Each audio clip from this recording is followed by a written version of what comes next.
पहले rail budget को अलग से पेश किया जाता था, लेकिन 2016 में नरेंद्र मोदी सरकार ने रेल बजट को आम बजट में मिलाने का फैसला किया। सितंबर 2016 में आम बजट में रेल बजट को मिलाने के प्रस्ताव को कैबिनेट ने मंजूरी दे दी है। इसके साथ ही रेल बजट को अलग से पेश करने की 92 साल की पुरानी परंपरा खत्म हो गई।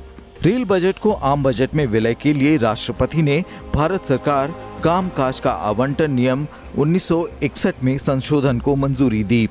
इसके बाद वित्त वर्ष 2017-18 से रेल बजट को आम बजट में ही मिला दिया गया, यानी आखिरी बार अलग से रेल बजट 2016 में पेश किया गया। ये फैसला करते हुए कहा गया कि बजटीय सहायता के रूप में रेलवे को सरकार से वित्तीय मदद मिलती रहेगी। साथ ही रेलवे को हर साल सरकार को लाभांश भी नहीं देना पड़ेगा। रेल और आम बजट के विलय से रेलवे की स्वायत्तता पर असर नहीं पड़ने की भी बात कही गई। सितंबर 2016 में रेल बजट को वित्त बजट के साथ मर्ज कर दिया गया। उसके अंदर ही साथ प्रेजेंट किया गया। पहले भी जब हम वित्त बजट प्रेजेंट करते थे तो उसमें रेल बजट का होता था, पर उसके जो डिटेल्स होती थी, क्योंकि जो रेल मंत्री थे उसको प्रेजेंट कर देते थे पहले, तो इसलिए उसको डिस्कस पार्लियामेंट में नहीं किया जाता। कि जब रेलवे इसी व्यवस्था का हिस्सा है तो हम उसको कुछ इस तरह की अहमियत क्यों दे रहे हैं, और उससे कई बार ऐसा भी फील होता है कि कहीं हम उसको नेग्लेक्ट तो नहीं कर रहे हैं, कहीं संसाधन की कमी पड़ गई तो वो कहाँ से लाएंगे। तो ये सारी चीज़ों को ध्यान में रखते हुए 2017-18 के बजट के पहले ये तय हुआ कि उसको आम बजट में शामिल कर दिया जाए। भारत में 1860 से बजट पेश करने की परंपरा शुरू हुई। उस वक्त एक ही बजट पेश हुआ करता था और सभी विभाग का लेखा जोखा उसी के साथ आता था। लेकिन 1924 तक आते आते बजट में रेलवे की भागीदारी काफी बढ़ गई, जिसके बाद इसे आम बजट से अलग कर दिया गया। यानी भारत में अलग से रेल बजट की शुरुआत 1924 में ब्रिटिश शासन के दौरान हुई। 1921 में ईस्ट इंडिया रेलवे कमेटी के चेयरमैन सर विलियम एकवर्थ ने रेलवे सिस्टम के लिए बेहतर प्रबंधन की जरूरत महसूस की। इसके बाद विलियम एकवर्थ की अगुवाई में 10 सदस्यों की एक समिति गठित की गई। समिति ने अपनी रिपोर्ट में रेल बजट को आम बजट से अलग करने की सिफारिश की। एकवर्थ समिति की सिफारिशों पर 1924 में अमल हुआ और रेल बजट को आम बजट से अलग कर दिया गया। तर्क ये था कि अकेला रेल विभाग देश की सबसे बड़ी आर्थिक गतिविधियों का संचालन कर रहा था। 1924 तक आम बजट में रेलवे की हिस्सेदारी 70% से ज्यादा हो गई थी। जब इसे आम बजट से अलग किया गया, उस वक्त 75% सार्वजनिक यातायात और 90% माल ढुलाई में सबसे ज्यादा रेलवे का ही इस्तेमाल हो रहा था।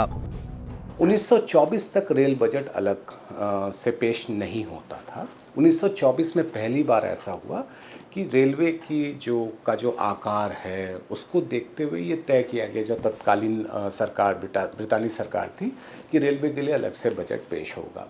और 1924 से लेकर के 2016-17 तक रेलवे के लिए अलग से बजट लाया जाने लगा। लेकिन 92 सालों में परिस्थितियां बदली। धीरे धीरे आम बजट में रेलवे की हिस्सेदारी घटी और रक्षा सहित दूसरे विभागों का बजट बढ़ता गया। इसकी वजह से कई बार रेल बजट को आम बजट में मिलाने की मांग उठी। रेल बजट को आम बजट में मिलाना कोई रातों रात लिया गया फैसला नहीं था। सरकार ने कई कारणों को ध्यान में रखकर ये फैसला लिया। दरअसल ये नरेंद्र मोदी सरकार के शासन सुधार की दिशा में बड़ा कदम था। दरअसल नीति आयोग के उस वक्त के सदस्य विवेक देबरॉय की अध्यक्षता वाली एक समिति ने अलग से रेल बजट पेश करने की कवायद खत्म करने की सिफारिश की थी। समिति ने दोनों बजटों को मिलाने की सिफारिश की थी।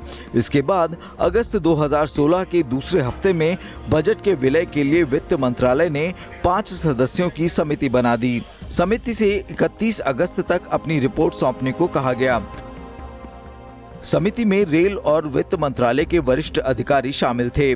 दोनों मंत्रालय इस बात पर सहमत दिखे कि विलय से रेलवे को नुकसान नहीं बल्कि कई फायदे होंगे।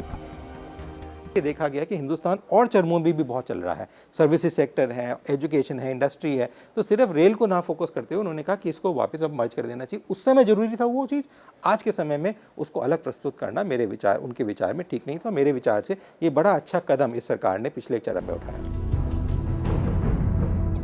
रेल मंत्रालय हर बजट के समय कई राजनीतिक दबाव भी झेलता था, जिससे छुटकारा मिल गया। आजादी से पहले रेल बजट ब्रिटिश सरकार के बजट का एक बड़ा हिस्सा था। ब्रिटिश सरकार के 180 करोड़ रुपए के बजट का लगभग 80 करोड़ रुपए रेलवे पर ही खर्च होता था। Bureau report, Rajya Sabha TV.